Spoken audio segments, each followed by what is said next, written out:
Hello viewers, आज हम लोग बात करेंगे कि बेलेबल ऑफेंस और नॉन बेलेबल ऑफेंसेस क्या होते हैं। प्लस इनको समझते हुए हम जानेंगे कि इन दोनों के बीच डिफरेंसेस क्या क्या आते हैं। तो स्टार्ट करते हैं। जैसे हम लोग सीआरपीसी में आते हैं तो हमने कई सारी कैटेगरी बना रखी है ऑफेंसेस के ग्राउंड पे। जैसे हमें मैटर को कोर्ट में ले जाना है, उसको डील करना है, आगे ट्रायल चलाना है, प्रोसीडिंग होनी है। तो इन सबको देखते हुए हमने अलग अलग कैटेगरी बना रखी है ऑफेंसेस की, सारी प्रोसीजर के लिए। हर एक पॉइंट पे प्रोसीजर जो आएगा, यूज़ होगा, उसके लिए हमने क्या कर रखा है, अलग अलग कैटेगरी में बांट रखा है ऑफेंसेस को। जैसे जब भी हम बेल के ग्राउंड पे आते हैं, बेल के बेसिस से बात करते हैं, तो हमने दो कैटेगरी में बांट रखा है ऑफेंसेस को। किसमें? बेलेबल और नॉन बेलेबल में। जब भी हम कॉग्निजेंस के बेसिस पे आते हैं, कॉग्निजेंस लेने की बात पे आते हैं, तो हमने ऑफेंसेस को दो कैटेगरी में बांट दिया कि एक होता है कॉग्निजिबल मैटर, एक होता है नॉन कॉग्निजिबल मैटर। और कंपाउंडिंग के ग्राउंड पे हमने कैटेगराइज कर रखा है एक कंपाउंडेबल ऑफेंसेस में और एक कर रखा है नॉन कंपाउंडेबल ऑफेंसेस में।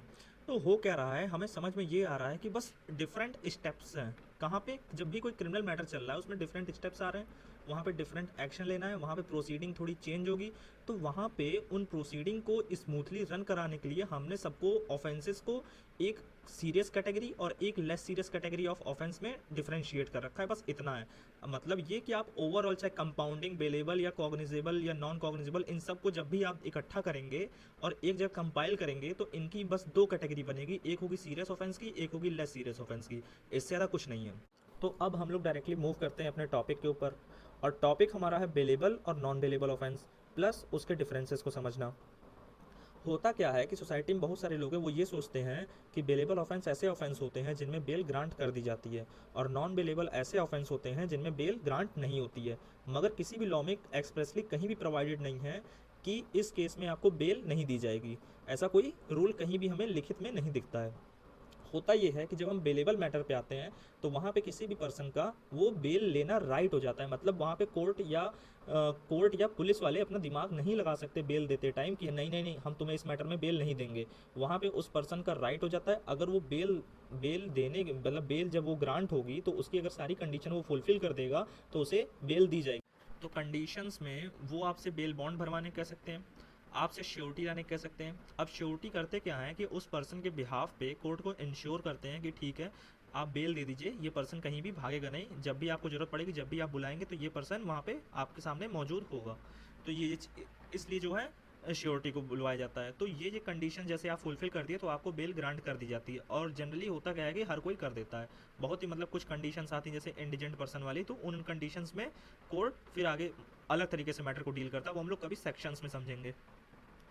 अब जैसे जब नॉन बेलेबल का मैटर आता है, नॉन बेलेबल ऑफेंसेस का, तो वहाँ पे क्या होता है, वहाँ पे आपका राइट खत्म हो जाता है, आपका अधिकार कोई नहीं रहता बेल पाने का। वहाँ पे कोर्ट का डिस्क्रिशन चालू हो जाता है। कोर्ट मैटर सुनती है, कोर्ट समझती है कि क्या क्या मैटर में हुआ है, उसके अकॉर्डिंग जब आप बेल अप्लाई करते हैं तब कोर्ट वो डिसाइड करती है कि आपको बेल देना है कि नहीं देना है। यहाँ पे बस इतना होता है। तो मतलब हमें फ़र्क क्या समझ में आया कि जो बेलेबल मैटर होते हैं वहाँ पे बेल पाना आपका राइट होता है। दूसरी चीज़, जहाँ नॉन बेलेबल होंगे वहाँ पे आपका राइट खत्म हो जाता है बेल मांगने का। आप मांग सकते हैं मगर कोर्ट आपको ग्रांट नहीं करेगी, मगर बेलेबल मैटर में कोर्ट को ग्रांट करना पड़ेगा। तो अब देखते हैं, अगर मैटर बेलेबल ऑफेंस से जुड़ा हो तो आप कहाँ कहाँ से बेल ले सकते हैं। आप पुलिस स्टेशन या कोर्ट कहीं से भी आप जो है बेल ले सकते हैं। अब होगा क्या, जैसे मान लीजिए कि पुलिस ने आपको किसी कॉग्निजिबल ऑफेंस के लिए अरेस्ट किया, तो वहाँ पे पुलिस को ये दिखता है कि जो ऑफेंस है जिसके लिए हमने अरेस्ट किया है वो एक बेलेबल ऑफेंस है। मतलब वहाँ पे बेल आपका राइट है, जो ऑफेंडर है उसका राइट है। तो वहाँ पे सेक्शन 50 ऑफ सीआरपीसी ये बोलता है कि जैसे ही पुलिस अरेस्ट करेगी उस पर्सन को, तो वहाँ पे ये इन लोगों की मतलब पुलिस वालों की ड्यूटी भी होती है कि वो तुरंत उस ऑफेंडर को इस चीज़ के बारे में इन्फॉर्म करें कि आप एंटाइटल हो बेल पे रिलीज़ होने के लिए।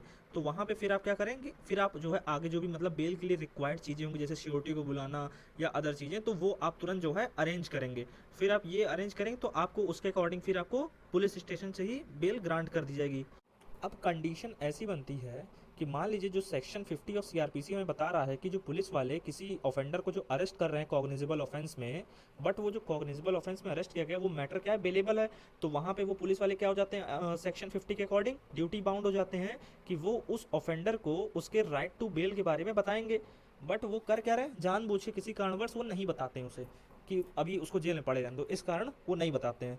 तो यहाँ पे होगा क्या, वहाँ पे वो पुलिस वाले जिन्होंने ऐसा काम किया है वो आपके फंडामेंटल मतलब उस ऑफेंडर के फंडामेंटल राइट के इन्फ्रिंजमेंट के लिए लाइबल होंगे, वॉयलेशन के लिए लाइबल होंगे।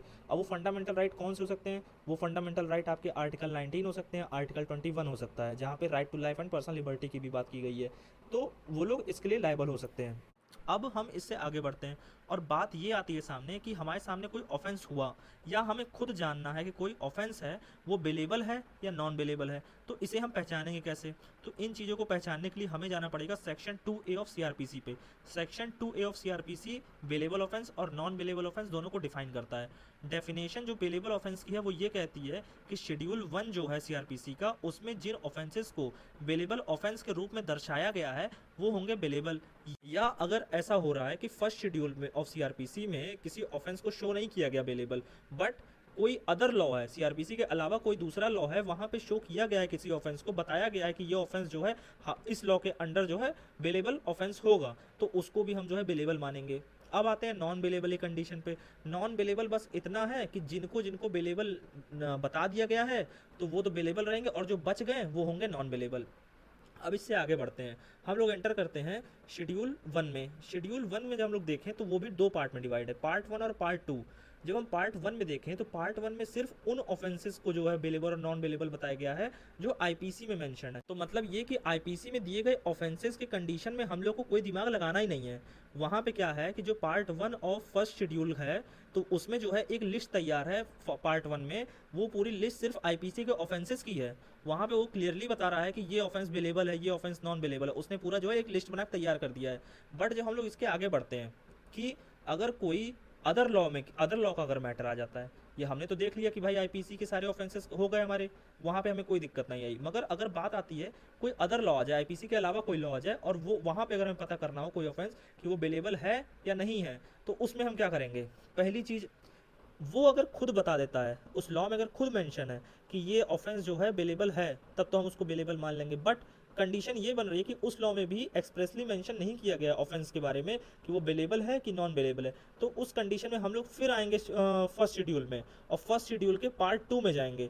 तो पार्ट 2 हमें बस यही बता रहा है कि अगर बात किसी अदर लॉ की आएगी, मतलब आईपीसी के अलावा कोई लॉ की अगर बात आ रही है, तो वहाँ पे हम उसके ऑफेंस की पनिशमेंट को देख के हम पता कर सकते हैं कि वो बेलेबल है कि नहीं है। जैसे अगर कोई भी उस लॉ में दिए गए ऑफेंस की पनिशमेंट 3 साल से कम है या सिर्फ फाइन है, तो ऐसे ऑफेंस आ जाएंगे बेलेबल ऑफेंस की कैटेगरी में। और 3 साल से ऊपर वाले जो भी मैटर होंगे तो वो चले जाएंगे नॉन बेलेबल कैटेगरी में। तो ओवरऑल जो बेलेबल और नॉन बेलेबल में बातें थी वो इतनी थी। तो अगर हम इनके डिफरेंसेस को देखें तो हमें जितने भी हमने अभी चीज़ें ऊपर ऊपर देखी सारी, तो उनसे हमें क्लियरली पता चल रहा है कि 2-4 डिफरेंसेस बस हमें निकल के आएंगे जो मोटे मोटे हैं। जैसे हम अगर बेलेबल मैटर की बात करें तो वहाँ पे आप जो है as a matter of right जो है बेल क्लेम करते हैं, बट वहाँ पे नॉन बेलेबल में आपका राइट नहीं होता, आप क्लेम करिए बट आपका राइट नहीं है कोई। अब दूसरा क्या होगा, दूसरा ये होगा कि यहाँ पे कोर्ट का कोई डिस्क्रिशन नहीं यूज होगा। कहाँ पे, बेलेबल मैटर में कोर्ट अपना दिमाग नहीं लगाएगी कि आपको बेल दें कि ना दें। वहाँ पे अगर एक्सप्रेसली प्रोवाइडेड है कि ये ऑफेंस बेलेबल है तो वो बेलेबल होगा, वहाँ पे आपको बेल देनी पड़ेगी। अब इस चीज़ का बहुत सारे वकील ही फ़ायदा उठाते हैं। अब लोगों को भाई पता नहीं होता है कि मैटर बेलेबल है कि नॉन बेलेबल है, उन्हें क्या पता। तो वकील जानते हैं तो फालतू में अपने क्लाइंट को डराते हैं कि अरे देखिए मैं बेल कराऊंगा, बहुत दिक्कत होगी, आप मुझे थोड़ा इतना खर्चा पानी दीजिए। तो ये सब चीज़ें करके डराते हैं, बल्कि उन्हें पता है कि जाके मुझे बस कोर्ट में इतना बताना है कि सर बेलेबल मैटर है, तो वो तुरंत बेल ग्रांट कर देंगे। बस इतनी ही बात होती है। तो वहाँ पे वो हवा बना लेते हैं कि हमने देखिए आपकी बेल करा दी, बहुत जुगाड़, पानी सोर्स पानी लगाया, सब कुछ हुआ, तो ऐसी चीज़ें। तो मतलब यहाँ पे कोर्ट अपना डिस्क्रिशन नहीं यूज़ करेगी बेलेबल मैटर में, वहाँ पे उसको ग्रांट करना ही पड़ेगा। बट जहाँ पे नॉन बेलेबल का मैटर आएगा वहाँ पे कोर्ट अपना डिस्क्रिशन यूज़ करेगी। वहाँ पे आपका राइट तो है नहीं, वहाँ पे कोर्ट के डिस्क्रिशन पे पूरी चीज़ डिपेंड कर जाती है। डिस्क्रिशन होगा तो वो देगी। अब जैसे अगर बेलेबल ऑफेंस कैटेगरी में अगर हमें बेल लेना है तो वो जाएगा सेक्शन 436 ऑफ सीआरपीसी में, वहाँ बेल होती है। बट अगर नॉन बेलेबल ऑफेंस के केस में अगर हमें बेल लेनी है तो इससे जुड़ा जो है प्रोविजन है 437 ऑफ सीआरपीसी में दिया गया सेक्शन में। और ऐसे ही छोटे छोटे कुछ डिफरेंसेस हैं, बट जो मेन डिफरेंसेस है वो यही हैं, इतने ही हैं बस मेन डिफरेंसेस।